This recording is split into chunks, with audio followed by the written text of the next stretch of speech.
Welcome to the Banker Lamp. Please enjoy the video.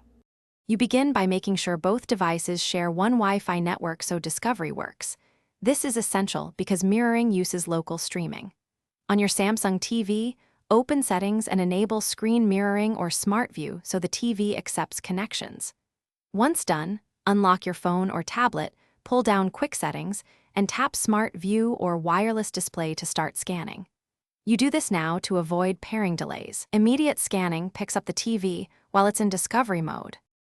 Once your device lists the Samsung TV, tap its name to initiate the connection.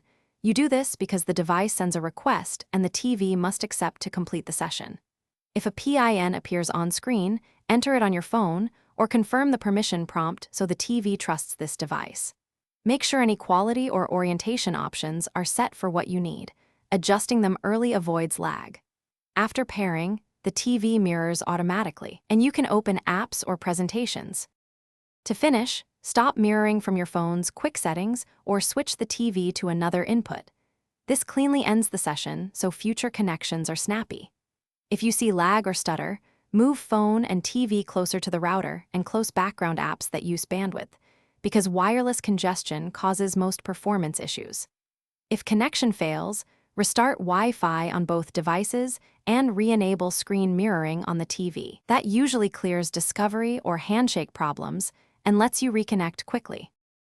Thanks for watching. If this was helpful, leave a like and consider subscribing. See you next time.